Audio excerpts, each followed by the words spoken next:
हरि बोल निताय गौर हरि बोल।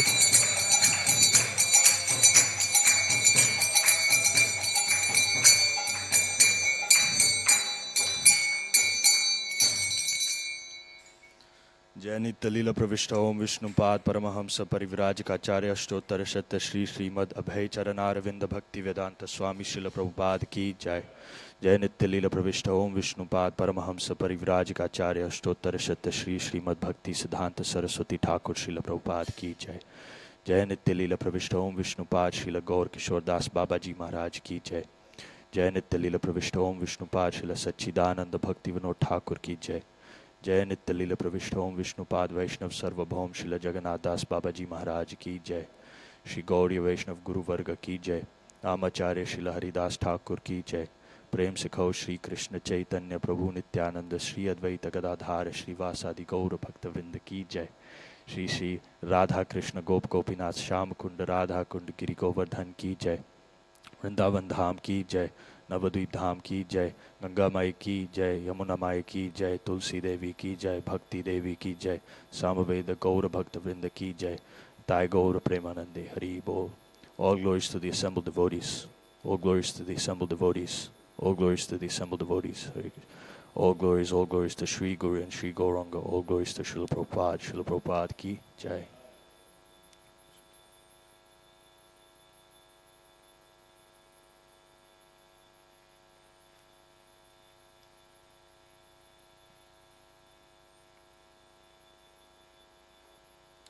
Om Namo Bhagavate Vasudevaya. Om Namo Bhagavate Vasudevaya. Om Namo Bhagavate Vasudevaya.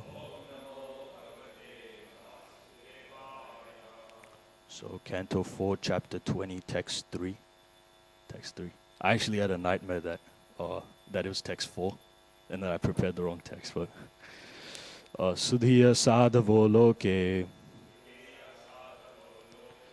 nara deva narottama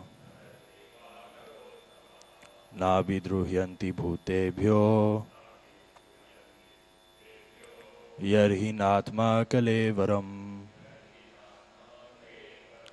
Sudhiya sadhavo loke naradeva narottama navidruhyanti bhutebhyo yarhinatma kalevaram. Sudhiya sadhavo loke naradeva narottama navidruhyanti bhutebhyo yarhinatma kalevaram.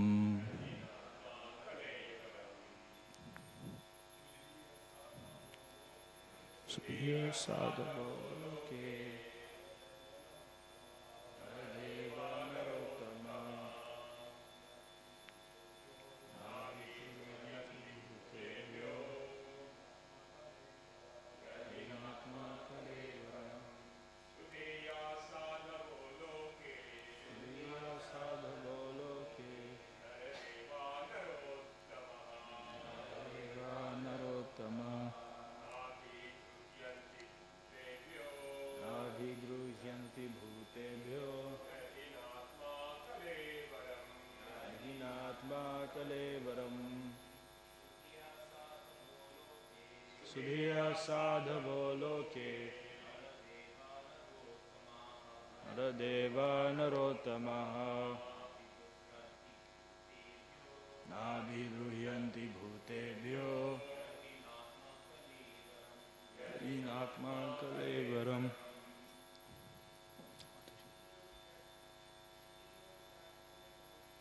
Sudhiya sadhavo loke naradeva narottama navidruhyanti bhutebhyo yarhinatma kalevaram. Sudhiya the most intelligent persons, sadhavaha, who are inclined to perform welfare activities, loke, in this world, naradeva, O king, nara uttama, the best of human beings, na abhidruhyanti, never become malicious, bhutebhya, toward other living beings, yarhi, because, na, never, atma, the self or soul, kalevaram, this body. Translation. O king, one who is advanced in intelligence and eager to perform welfare activities for others is considered best amongst human beings. An advanced human being is never malicious to others. Those with advanced intelligence are always conscious that this material body is different from the soul. Purport. In daily life, we find when a madman commits murder, he is excused even by a high court judge. The idea is that a living entity is always pure because he is part and parcel of the Supreme Personality of Godhead. When he falls into the clutches of material energy, he becomes a victim of the three modes of material nature. Indeed, whatever he does under the influence of material nature. As stated in Bhagavad Gita 5.14, Na kartratvam na karmani lokasya srijati prabhu na karma phala samyogam swabhavas tu pravartate. The embodied spirit, master of the city of his body, does not create activities, nor does he induce people to act, nor does he create the fruits of action. All of this is enacted by the modes of material nature. Actually, the living entity or soul does not do anything. Everything is done under the influence of the modes of material nature. When a man is diseased, the symptoms of the disease become a source of all kinds of pain. Those who are advanced in transcendental consciousness or Krishna consciousness are never envious, neither of the soul nor of the activities of the soul under the influence of material nature. Advanced transcendentalists are called Sudhiya. Sudhi means intelligence, Sudhi means highly advanced, and Sudhi means devotee. One who is both devoted and highly advanced in intelligence does not take action against the soul or the body. If there is any discrepancy, he forgives. It is said that forgiveness is the quality of those who are advancing in spiritual knowledge. Translation and purport by His Divine Grace, A.C. Bhaktivedanta Swami Srila Prabhupada Ki Jai. Om Jnanatimidandhasya Jnananjana Shalakaya Chakshur Unmilitam Yena Tasmai Shri Guruve Namaha Shri Chaitanya Manobhishtam Sthapitam Yena Bhutale Swayam Rupa Kadamahyam Dadati Swapadantikam Vandeham Shri Guru Shri Yuta Padakamalam Shri Gurun Vaishnavamscha Shri Rupam Sagrajatam Sahagana Raghunathanvitam Tam Sajivam Sadvaitam Savadhutam Parijana Sahitam Krishna Chaitanya Devam Shri Radha Krishna Padan Sahagana Lalita Shri Vishakhan Vitamscha Namo Mahavadanyaya Krishna Prema Pradayate Krishnaya Krishna Chaitanya Namani Gauratvishe Namaha. He Krishna Karuna Sindhu Dina Bandhu Jagatpate Gopesha Gopika Kantha Radha Kantha Namostute Tapta Kanchana Gaurangi Radhe Vrindavaneshwari Vrishabhanu Sute Devi Pranamami Hari Priye Vancha Kalpatarubhyascha Kripa Sindhubhya Evacha Patita Nama Pavanebhyo Vaishnavebhyo Namo Namaha. Shri Krishna Chaitanya Prabhu Nityananda Shri Advaita Gadadhar Shri Vasati Gaura Bhakta Vrinda. Hare Krishna Krishna Krishna Hare Hare Hare Rama Rama Rama Hare Hare. Hare Krishna. I feel really bold speaking here, but I want to apologize in advance because I feel like I will make mistakes, and in case I commit offenses, please let me know so that I can improve next time. And I'm also a little bit nervous, so please excuse me for that. So here King Indra he's approached Lord Vishnu, and he's asking for forgiveness because he interfered the sacrifice that Maharaj Prithu was attempting to conduct. And so now Vishnu has descended and he is addressing Maharaj Prithu. He is telling Maharaj Prithu that he should forgive Indra. And so in this particular verse, Vishnu is describing what it means to be an advanced human being, what it means to be an intelligent person. And the word that is used is Sudhiya. But Prabhupada in the purport, he expands on what this word means. Prabhupada says that Sudhiya is advanced transcendentalist. So Sudhiya, this intelligent person, it's not just a material intellect, but it's a transcendental intellect. It's an intellect of the nature of the material body and the soul. So Prabhupada says Sudhi means intelligence. Then he goes on to say that Sudhi means highly advanced, but finally he says that Sudhi means devotee. So really what Sudhiya, the most intelligent people are, is that they are Vaishnavas. So Vishnu is actually describing what it means to be a Vaishnava in this text. So in the verse itself, we see that Vishnu kind of says three qualities of the Vaishnavas. So the first one is, we see Sadhava Loke, who are inclined to perform welfare activities in this world. So the Vaishnava is always in an attitude of service. He always wants to serve others. He's selfless. He does not care about himself. Shri Radha Gopinath ki jai. So they are not self-serving. They are always looking for service. On this point, Bhakti Siddhanta Saraswati Thakur, he was once asked, have you ever seen Krishna? And Thakur responded, no, I do not care for Krishna. I'm looking for service, and it is everywhere. So this is the mind of the Vaishnava. They are not even focused on Krishna, but they are focused on devotional service to other Vaishnavas. So here, Bhagavad Gita 10.10, Dadami Buddhi Yogam Tam, the understanding, the intelligence by which we can come to Krishna is attained by Bhajatam Priti Purvakam. It's attained by service, by loving devotional service that is rendered constantly. So the Vaishnava is in this kind of mood, constantly rendered Satata Yuktanam. There is one poetic description of what intelligence is that I was reading, which I found quite interesting. And this is in regards to material intellect. So it says that intelligence cannot shed light upon the soul any more than a candle can shed light upon the sun. So that's the position of intelligence is so much more inferior to the self. But it also says that intelligence can guide us to the self just as a candle can lead us from darkness to light. So this is the role of material intelligence, but spiritual intelligence is not of this nature. The intelligence that is in question here, this is again a transcendental intelligence. And what is this transcendental intelligence? We see Gaur Kishore Das Babaji. He was illiterate, but he was still a Vaishnava. He was extremely intelligent. And so, for the definition of the Vaishnavas, what it means to be intelligent is to love deeply, is to be able to love. That's what actual intelligence is. We see Prabhupada's name, Bhakti Vedanta. Bhakti Vedanta, Toshan Prabhu was telling me, it means wise love. And this is what it means to be a Vaishnava. It's how intelligently can you love. And this is what real intelligence is. And the Vaishnavas have mastered this. So the second Vaishnava quality that Vishnu is saying is na abhidruhyanti, never become malicious towards other living beings, bhutebhya. So the Vaishnava is extremely merciful, because even if someone does something to them, they do not take it to heart. Maybe on a surface level they will express some grief or some kind of pain or some kind of anger towards the other person, but in their heart they have no resentment. There is no real hatred in their heart. And so this is also the quality of forgiveness. The Vaishnava is extremely tolerant and very forgiving. In the purport, Prabhupada is bringing an attention to forgiveness at the end, the last line. It is said that forgiveness is a quality of those who are advancing in spiritual knowledge. And so Vishnu is drawing this attention to Maharaj Prithu, because obviously Maharaj Prithu has to forgive Indra for what Indra did.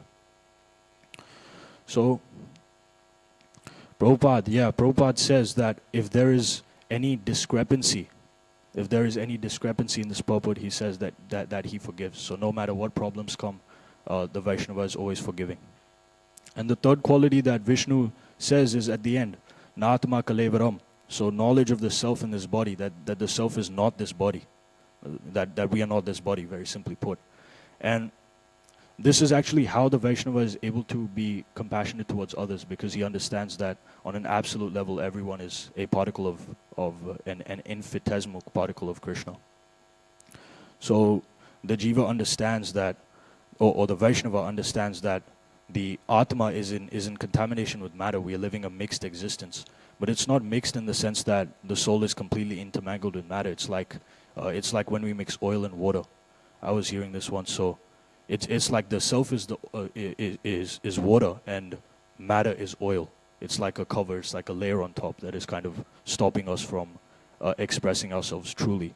And here Prabhupada says that it's not actually the soul who is acting. It is the material energy that is acting on our behalf. So we see that in our Vedantic ontology, we understand that the Jiva is Chit and matter is Achit. The Jiva is Sat and matter is Asat. And the Jiva is a particle of Ananda, but matter is Nirananda. So matter is the very antithesis of the self. It is the very opposite. And so that's why when we are mixed with matter, it's very counterintuitive. It's a very unnatural position to be in. And matter in Vedanta, it does not just comprise gross matter, but also the psychological domain is also matter. And so when the soul is expressing itself in this material world, it's expressing itself through the vehicle of the psychological domain, through the mind, intelligence, false ego. And so it almost goes into this dreamlike state. You know, the people of this world, we are in the dreamlike state where we are being puppeteered by the modes of nature. So Prabhupada is also he is emphasizing that it is not our constitution that has been altered, but it is that we have identified with matter. So our actual constitution is the same, is that we have had a body identification. And Bhakti Charu Maharaj says something quite interesting. He says that the body is a wonderful instrument to receive pain, which is quite funny. But this body is really just there to receive and also inflict pain upon others. That's the only function of this material body. And we see this, everywhere we try to do good things, but it only kind of ends in vain, no matter what we do. I found one Queen Kunti prayers I was reading, and in that she says that only the materially exhausted can approach the Lord. So if someone is in a pursuit of material gain, if they're trying to basically self-improve this body and not self-improve the self, then that will be in vain. They will not be able to approach the Lord sincerely. To sincerely approach Krishna, one has to have this knowledge of Natma Kalevaram. One has to be merciful, and most importantly, one has to be exhausted with the material world. They cannot be any longer identifying with this body. So the first line of this purport, it says that in daily life we find when a madman commits murder, he is excused even by high court judge. So when I read this, I felt that it was like, where is this coming from? It felt kind of like random. But Prabhupada is making a very interesting point. He is saying that, like the madman, you can't even blame him, no matter how despicable the crime is, because they are not even aware of what they're doing. They don't have that sentience to understand that what I've done is wrong. And so we can't even blame them. And the condition of all the people of this world is very similar. We are being puppeteered in this. We are so deep in the modes of material nature, namely ignorance, that we don't understand what we are doing is wrong. So it's quite a sad condition, really, in this material world. And as a result, we are doing things that are against our nature. Again, things that are illogical. I was going through the Bhagavad Gita with Mrugang Prabhu, and so in chapter 2, verse 14, it says that happiness and pain are like the summer and winter seasons. It's very fleeting. It's very changing. And so in this world, due to the material nature, due to the modes of material nature, we see that there are all these dualities present in the world. There is happiness and pain, but not only that, there is evil and justice. There is pain and pleasure. So all of these dualities exist. So how do we transcend these dualities? Krishna responds in 2:14. He says that surrender is the only way. Once we surrender, again, what Queen Kunti was saying is that surrendering is the only way. And but most importantly, what Krishna says is that these are all arising from sense perception. I think he says in 2:14 that it's all arising from sense perception. And so what that means is, again, what Prabhupada is saying here, that all of our issues are coming from our identification with matter. All of our problems are coming from that. Prabhupada makes the point that I will quote him directly, this duality of distress and happiness, this is due to the skin. It is a skin disease, just like the itching of the skin. So because there is itching, I should not be mad after it, I should tolerate. So Prabhupada also relates the skin disease to like a mosquito bite. We have to just tolerate the mosquito bite. We can't really do anything about it. And that's what material existence is. Prabhupada also says that due to our delusion, we dwell within these dualities and we take them as absolutes. This material world is in reality, it's a world of relativities. It's not an absolute world. So all of these dualities, they're actually arbitrary. And the human being, due to their ignorance, heavily associates with these dualities. But these are dualities of delusion. And what happens as a result is that we identify with matter. We say, this is mine, this is yours, this is ours. But all of these identifications are futile because we need not identify with matter in the first place. And as a result, we also cannot understand the Supreme Personality of Godhead again. So it is also said, Mama Maya Durateya, that this material nature is insurmountable. It's very difficult to overcome. But then Krishna continues again. He says that those who are surrendered, they can easily cross it. Surrender is the only solution. It's a very simple solution, but it's hard to obtain true surrender. And the Vaishnava has this understanding of Natma Kevalam, so he understands that all of the problems are on the relative exterior level. I was reading somewhere that the material world is the part of perfection that is playing the apparent role of imperfection. So really the material world is actually, it's not that bad. It's that because we are in the modes of material nature, we perceive everything on a relative scale. We perceive everything like this, and so we are caught up in it. But obviously the Vaishnava, he still dwells physically in the material world, but his consciousness is not there. The Vaishnava is seeing something different in the same material world. Often these delineations are there. This is Maya, this is spiritual, and as a result, there can be a certain level of hatred towards the outside world. There can be a resentment for the outside world. But progressing in Krishna consciousness is not fostering that hatred. It's not growing that seed of hatred. It's to love the world more. The Vaishnava, when they view the world, they're viewing with a vision of compassion. Prabhupada was also very compassionate when he was looking at the material world. He did not have hatred or resentment towards it. But yeah, so this gaze, this compassionate gaze, makes the Vaishnava very merciful in their vision. Bhagavad Gita 5.18 is saying that the humble sage, the Vaishnava, by virtue of true knowledge, which is this Bhakti Vedanta, wise love, is seeing with equal vision all kinds of people and entities. He's seeing a Brahmana, he's seeing an elephant, a dog, and a dog eater with equal vision. And that's such a profound, it's so simple, but it's so profound to even think that the Vaishnava is able to see the dog eater and the Brahmana on the same platform. And the reason why they're able to see it is because they're not viewing the world through this, through the contaminated lens, which is our actual gross eyes. Our eyes are like, our eyes have all of these onion peel layers of conditioning. And so when we view the world, we view it on this relative scale. We are viewing reality in a state of ignorance. But what our philosophy says is that our heart also has eyes. Our heart, and the Vaishnava looks at the world through these eyes, through the Bhakti Vilochanena, through the eyes of devotion tinged with the salve of love, Premanjana Churita. And what are they seeing? What are they seeing in their Hridayeshu, in their heart of hearts? They're seeing this beautiful form of Sham Sundar with infinite, inconceivable attributes, with this eye of devotion. Yam Sham Sundaram Achintya Guna Swarupam. And what does it mean to see someone in our hearts? What does it actually mean? I was like thinking, like, I have an uncle who's like kind of very superstitious. So I was in the car with him, and he was saying like 27 is my lucky number. So I was like, okay, that's very interesting. And then as we were driving, like just over the course of like 10 minutes, he showed me like 25 different cars with like the nameplate 27 on them. It was like outrageous. I was like, I didn't know there were that many cars with this specific number on it. And similarly, like when I was a kid, we used to play this game where randomly we would try to find like a car of a specific color on the road, and like who can find this color first. And like throughout the week we would play it, I would realize that there were way more cars of that color than I ever thought. Like if it was like yellow cars, I'd be looking for that yellow car everywhere, and I'd see like 10 yellow cars. I was like, this is more yellow cars than I've seen in my entire life.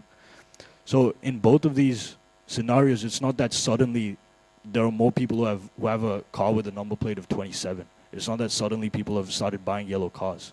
It's that I've internalized this vision, this specific number or this specific color, and now I'm seeing the reality of the situation reflected everywhere. Suddenly this aspect of reality is way more, it's way more closer to me, and I can actually see it. So now I'm realizing, okay, there are more yellow cars than I thought, and there are way more nameplates of 27 than I ever thought. And in a similar way, the Vaishnava, when they're seeing Shyam Sundar in their heart, this vision is reflected everywhere. They don't just see Shyam Sundar in their own heart, they see Shyam Sundar in the heart of everyone else. They see Shyam Sundar in the hearts of non-devotees, of devotees, even people who do not possess the Bhakti Vilochanena themselves. The Vaishnava will be able to see the Shyam Sundar that is seated within them, even though the person themselves does not know this fact. Even beyond people, the Vaishnava sees Shyam Sundar in every single animal, every single plant.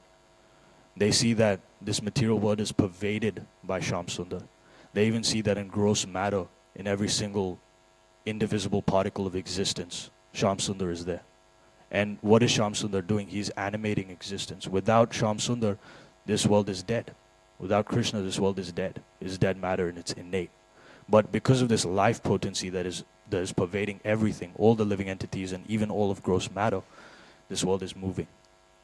And it's not just gross matter that Shyam Sundar is pervading. He's also pervading the psychological domain. He's pervading mind, intelligence, false ego. And what does that mean? That means that every single idea, every single thought, every single emotion, every single experience, it's a gift from Krishna, and Krishna is there. No matter how destructive it seems, no matter how against devotional service this thought or idea seems, it has been given to us by Krishna.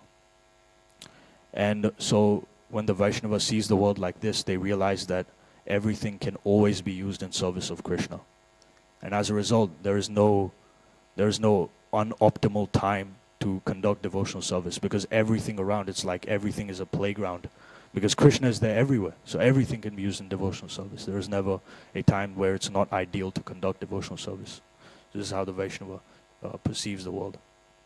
Bhakti Siddhant Saraswati Thakur calls his publication The Harmonist.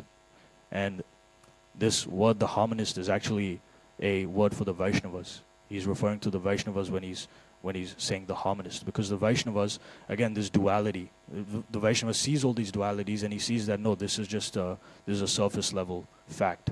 When we go deeper, Krishna is actually there everywhere. And so the Vaishnava is able to harmonize all of these dualities. That's why the Vaishnava is the harmonist. He's able to harmonize things that seemingly don't make sense. Krishna is above both evil and justice. He is above both happiness and distress. He is beauty. Beauty transcends all other experiences. Krishna is on a completely different platform. And so the Vaishnava is cognizant of this fact, and he is able to see the world as such. So Gaur Govind Maharaj often quotes this verse from Chaitanya Charitamrita, Yanha Yanha Netra Pada Tanha Krishna Spure. Wherever the Vaishnava looks, they only see Krishna. They only see Krishna. There is no question of Maya for the Vaishnava. They've completely discarded this material identification, even to the point of their vision that everything they're seeing is spiritual. They have a transcendental vision, and Gaur Govind Maharaj says that this is coming from the effulgence of Sudarshan. So, how does one attain this vision? How does one attain this eye of devotion, this bhakti vilochanena? How does one remove these filters of the senses and the filters of the three modes of material nature? Like for me, I can say that my faith is very shaking. I'm constantly wavering. One day I'm feeling like really locked into bhakti, and then the other day I'm like very locked out. It's like one day I'm extremely encouraged, like wow, like I just went to Guru Puja, like I'm on it, and then the next day it's like nah, like this is not true, So Gaur Govind Maharaj says on this point that with an unflinching faith, this is the only way that we can make progress. Like my faith is very flinching, so my progress will be very slow. But Gaur Govind Maharaj says that those with a resolution in their devotion, who can pass this obstacle of where we're always wavering, then this progress will be made very quickly. And what is a symptom of this progress?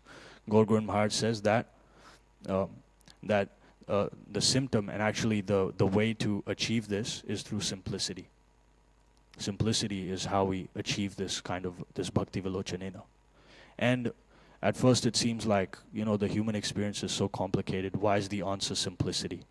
But to reach simplicity requires such a complex struggle with our own ego, with our own vices, and our own all of the various different thoughts that come to mind.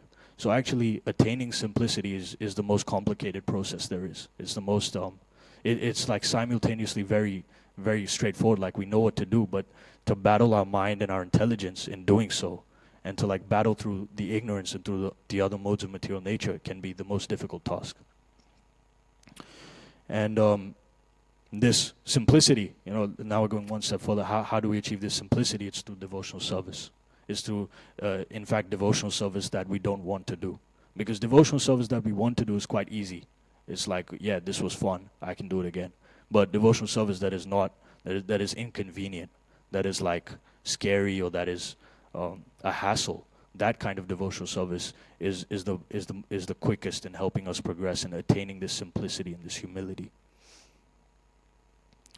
And the simplicity that I'm referring to is not just the simplicity of in relation to possessions, but it's actually simplicity of heart. And that is again what this is, nabi druhyanti bhutebhyo, never being malicious. It's such a simple state to be in, that you would never have these complex emotions of envy. Prabhupada is saying in this purport that one should never be envious. And so this simplicity of the heart is done when service is rendered without duplicity. Prabhupada says that service should be done without duplicity and with love and affection. There should really be heart in it, even though this service is difficult, or it's maybe inconvenient, or not something we originally wanted to do, but still we are doing it with passion because we understand what it is. And more importantly, serving the Vaishnavas. Service to the Vaishnavas. Krishna himself says that the way to please him is by serving the Vaishnavas. And this is how we get kripa. This is how we get mercy of the Vaishnavas. Just yesterday, Krishna Chaitanya Maharaj is staying at a house, so he came through the door, and I was like, Hare Krishna Prabhu. Like, I accidentally said Prabhu. I was like, what did I just do? Like, I was just like having a moment with myself. I was like, why did I just do that? Like, Krishna Chaitanya Maharaj like didn't really think anything of it. Like, he was just like Hare Krishna. Like, he was nice as always. So he went into his room.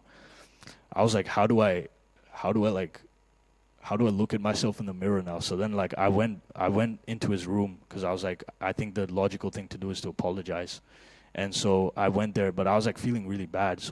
But then Krishna Chaitanya Maharaj kind of like, he had like this really sentient look on his face. So I was like, okay. And then he just like called me in. I was like, Maharaj, I'm really sorry. I accidentally called you Prabhu. I should have dealt with you with more respect. I'm very ignorant. And Maharaj was like, no, Prabhu is such an exalted title to be called. I'm very honored to be referred to as a Prabhu.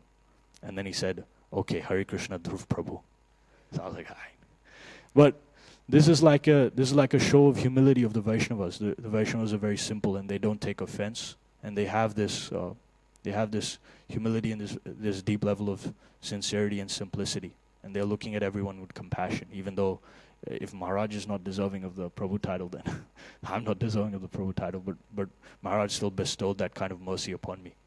And like this, the Vaishnavas are very merciful.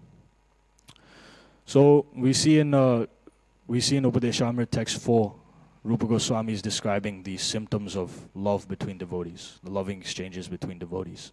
And there are 6 of them. There is, there is exchanging prasad, eating and receiving and offering prasad to another Vaishnava. There is exchanging of gifts. There is exchanging of one's mind and confidence.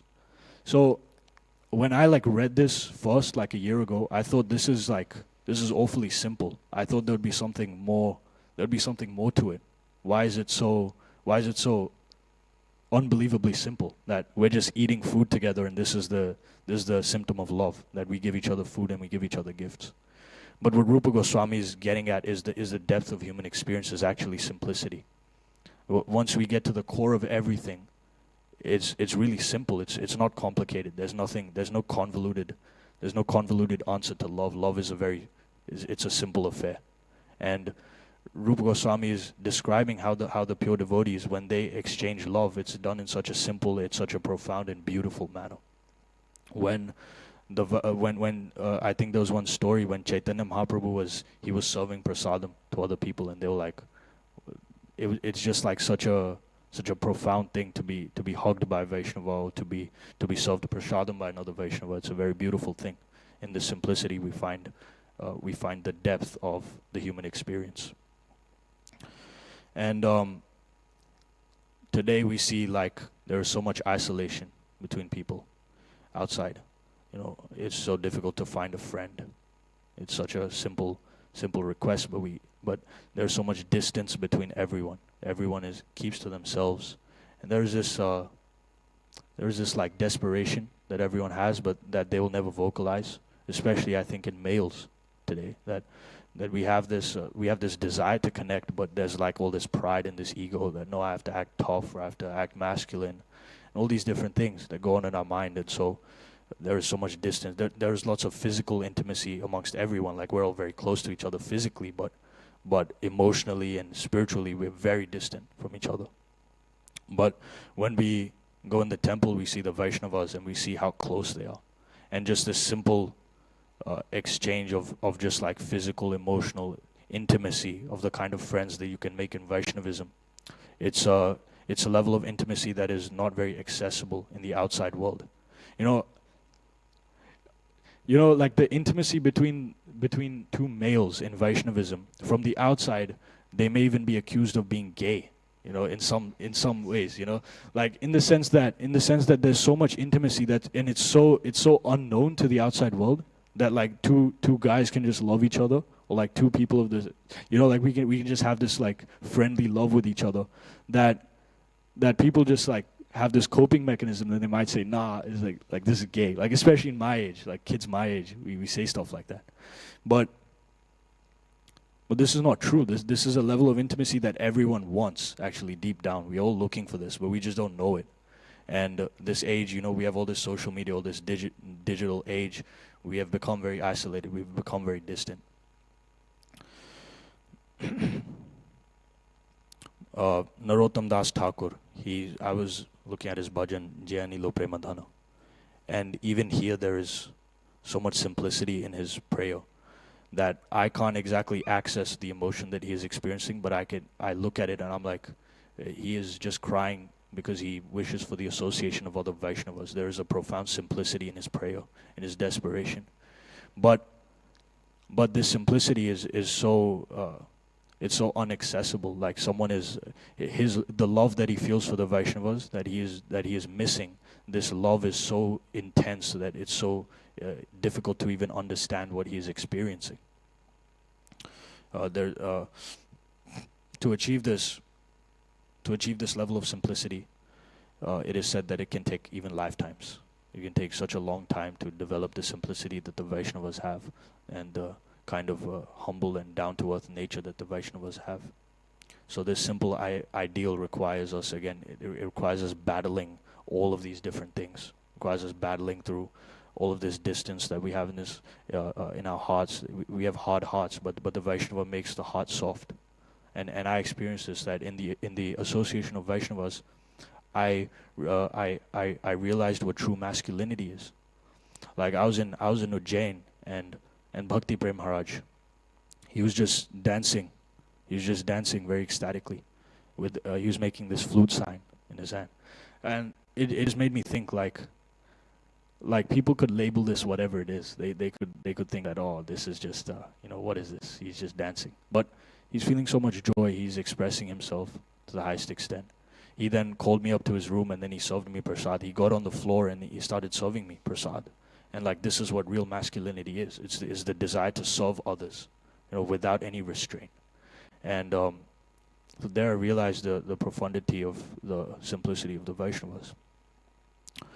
So I was also actually reflecting on like how I can become simple.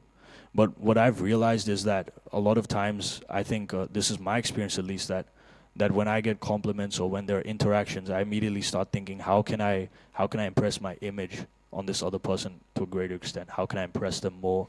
How can I come across as more, more pure or whatever it is, We have all these, I'm trying to get rid of these thoughts, but they keep coming every time in my interactions. But slowly I'm observing that it has gone down a little bit. And this is kind of the process of Vaishnavism, is that by the association of devotees, we let go of all of our desires to uphold this image in front of us. It's like this mask that we are putting, this veil, and it's not our true identity. But the Vaishnavas, they express themselves with an originality and with a lack of restraint, in fact, to a greater extent that perhaps artists or philosophers or scientists do.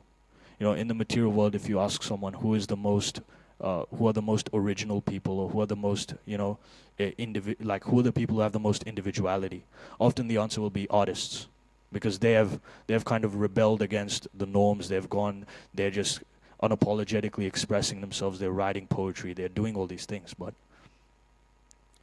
do they know how to love wisely? Do they know this? The Vaishnavas know this, and by knowing how to love, it gives us an unbridled originality that even the artists cannot reach, even the poets can't reach. So, Bhaktivinoda Thakur says something quite interesting about how one can become a Vaishnava. He says that one becomes a Vaishnava by the mercy of a Vaishnava. So, the only way to reach this ideal is by going to another person who embodies this ideal and getting their mercy, hoping that they'll bestow their mercy. And it is said that Krishna's mercy is causeless, but in many ways, Krishna's mercy is only happening because the Vaishnavas are merciful and they desired it. Krishna has no, the word I'm looking for is, he has no obligation, that's the word. He has no obligation to do this, to bestow his mercy, to come as Chaitanya Mahaprabhu. He has no obligation. But because the Vaishnavas, they want to liberate everyone. They want everyone to experience what they're experiencing. That's why Krishna listens. Even though Krishna is so free, he doesn't have to listen to anyone, but still he has to listen to the Vaishnavas, because the Vaishnavas are begging him with love. They're inquiring from love, and so Krishna gets conquered by love. And that's why Krishna comes in and he listens to the Vaishnavas and he bestows his mercy.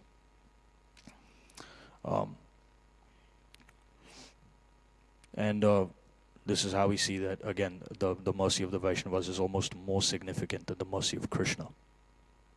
I found one verse in Canto 8, Chapter 7, Text 39. I'll just read the translation. People in general, being bewildered by the illusory energy of the Supreme Personality of Godhead, are always engaged in animosity towards one another. But devotees, even at the risk of their own temporary lives, try to save them.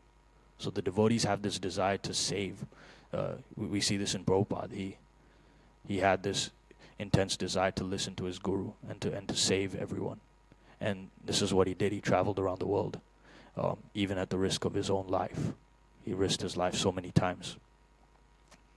So this mercy of the Vaishnavas, it manifests in something as simple as their glance.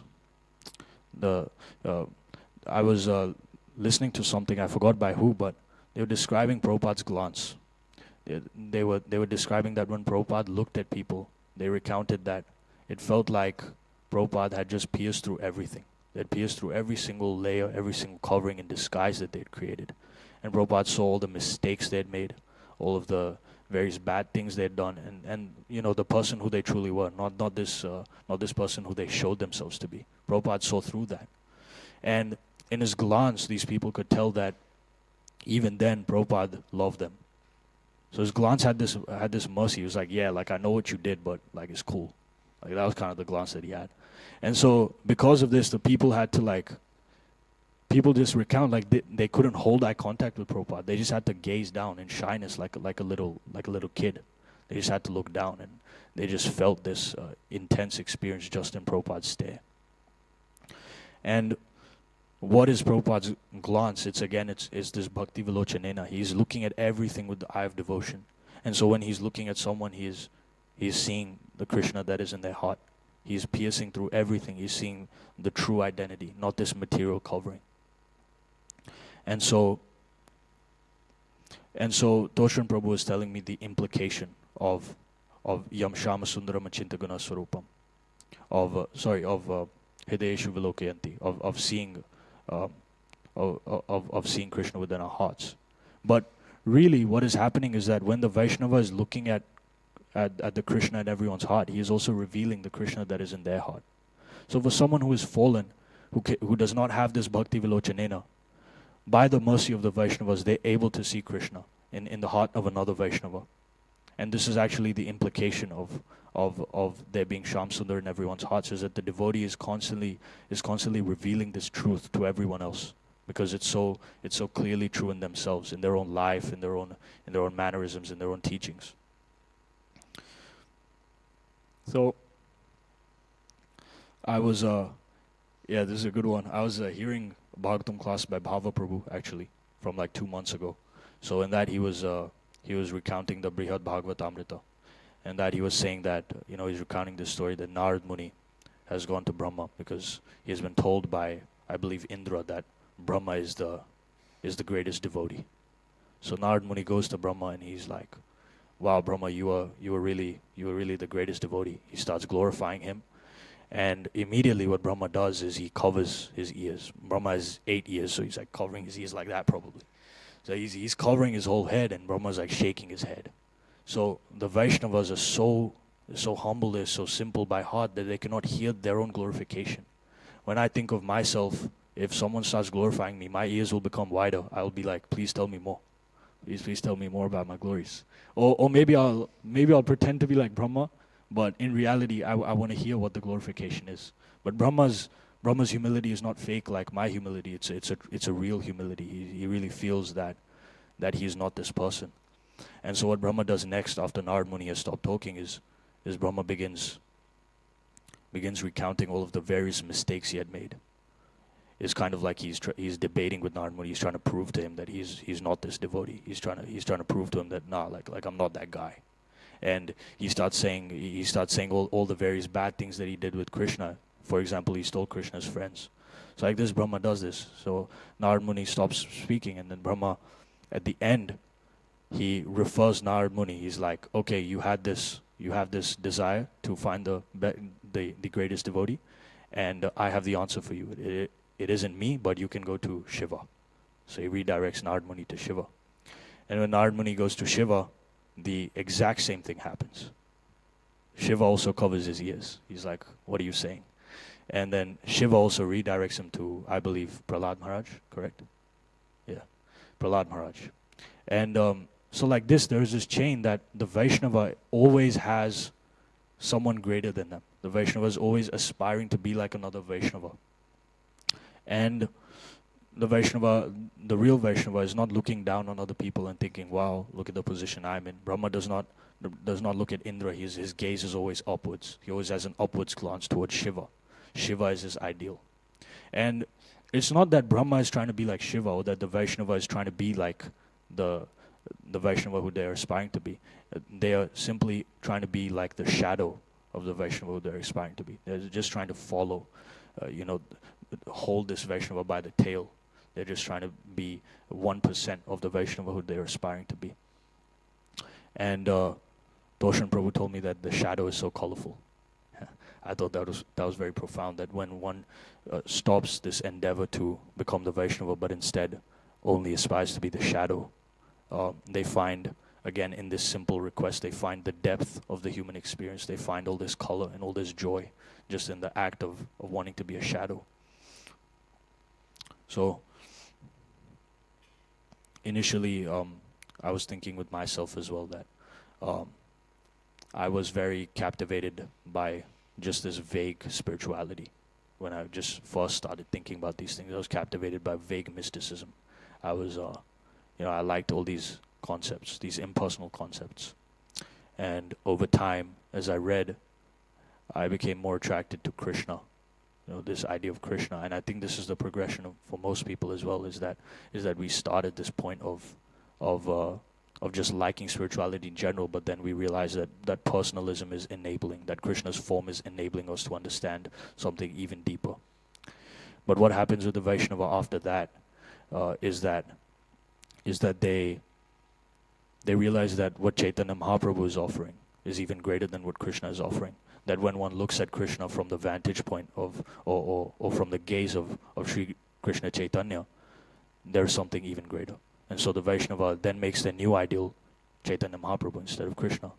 But beyond even that is that the Vaishnava realizes even Chaitanya Mahaprabhu is distant for me, but what isn't distant is the Vaishnavas. The Vaishnavas have helped me understand all of this, or everything that I was learning so far. And so the Vaishnavas become the most esoteric and the most important aspect of Gaudiya Vaishnavism, or the most important aspect of everything. And it's quite profound to think that it isn't some god or some idea or some abstract concept, but it's really humans, it's real people. No one can deny that Prabhupada and his disciples existed and exist. And no one can deny what Prabhupada did, but it's the most real thing that we have around us is the existence of the Vaishnavas. And the fact that the Vaishnavas exist becomes a greater miracle than even Krishna existing. And the Vaishnavas become proof for Krishna's existence. Without the Vaishnavas, Krishna is just an idea. It's like this it's this form, it's this concept, but it's kind of hard to understand. It becomes very abstract. But when we see the way that the Vaishnavas are viewing Krishna, the way the Vaishnavas are praying, the way the Vaishnavas are serving, it makes everything real. It grounds everything in reality. And it makes everything seem attainable as well. It makes everything look way closer than this distant conception that we have in isolation. So even we see that this Bhagavatam as well, Vyasadeva had to surrender completely to Narada Muni. He did not surrender to Krishna, he surrendered to his guru, he surrendered to a Vaishnava. So it's not surrender to Krishna that makes anything happen. Even this Bhagavatam that is being studied so much, is that when one surrenders to the Vaishnava. Vyasadeva was so frustrated, and the person who helped him understand his frustration was not God himself, but it was God's devotee, it was Narad Muni. So I was actually, 3 weeks ago, I was talking to Krishna Bhakta Prabhu, and he randomly just told me what his name means. What does it mean to be a Krishna Bhakta? It means to be a Vaishnav Bhakta, to serve the devotees, to become a devotee of a devotee, is to become a devotee of Krishna. Krishna does not want us to go directly to him. He wants us to use the medium of the Vaishnavas, and that's actually far quicker than attempting to go to God directly. Rupa Goswami in Upadeshamrit also says Satovrite. He says one must follow in the footsteps of the previous acharyas, not the footsteps of Krishna, not the footsteps of Chaitanya Mahaprabhu, but the footsteps of the acharyas, of the Vaishnavas. When we follow in the footsteps or in the shadow of the Vaishnavas, that's when we become cognizant of God. So like this we see, Vishnu is telling Prithu Maharaj that, and all of us, he's telling us what it means to be a Vaishnava, and he is ultimately telling Prithu Maharaj to be very forgiving, to cultivate this simplicity, and to always, never have malice in his heart. Abhidruhyanti. So like this. Grantaraj Srimad Bhagavatam ki jai. Srila Prabhupada ki jai. Gaura Bhakta Vrinda ki jai.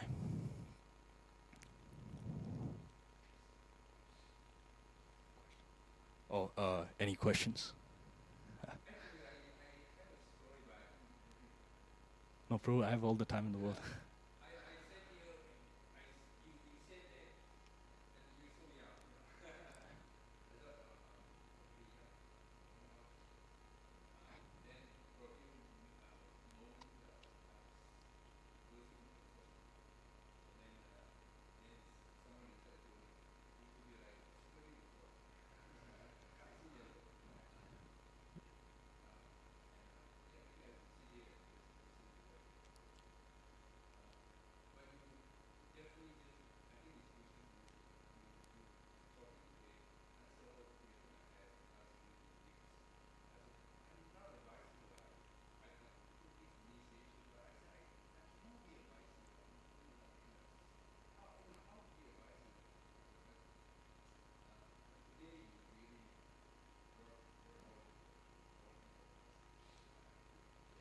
Thank you.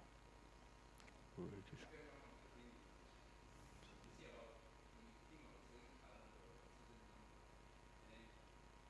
Yeah.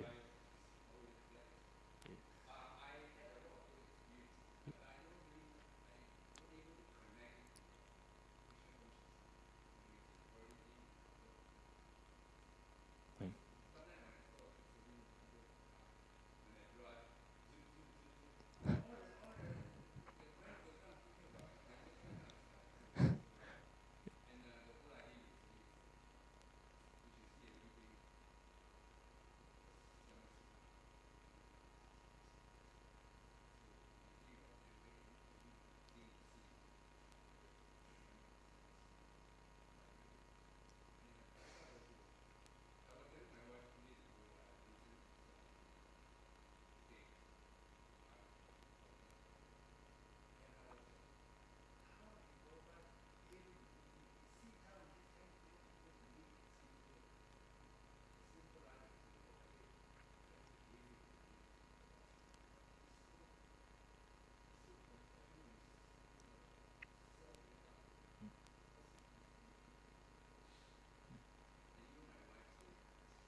Prabhu, I was just repeating what other people have been telling me. So, yeah.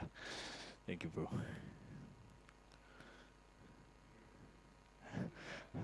Yes, Edward, Prabhu. Hare Krishna, bro.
I was like I do like some small services that Toshan Pro has given me, and that I like it feels like very inconvenient at times, and I get like lazy because I'm very lazy. But this like process, like as you're saying, like it sometimes feels more complicated. It seems counterintuitive, but from what I've understood, it's like this complicatedness has to be battled. It has to be kind of, you have to go to war with this. And that's how simplicity will emerge on the other side. That once one understands that all of these different inconvenient services are still helping, Krishna consciousness, and is helping the Vaishnavas, and is helping the people, with this understanding. And when we then do things with that mindset, even things that seem very, yeah, as you said, like very uncomfortable, then we get this understanding of simplicity. Was that, what do you think, Toshan Prabhu? Yeah, yes, bro. Oh, yes, Toshan Prabhu.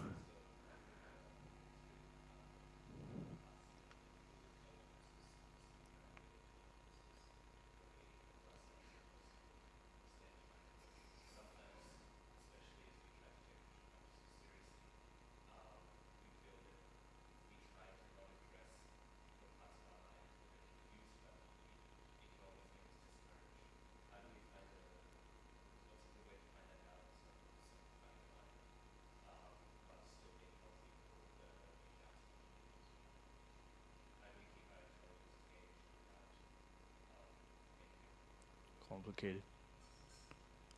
I've like had many doubts and many different things that I've been trying to reconcile, but in reconciling them, I realized that these discrepancies, they exist on a relative level. They exist on the exterior level, on not on the core of what bhakti really is.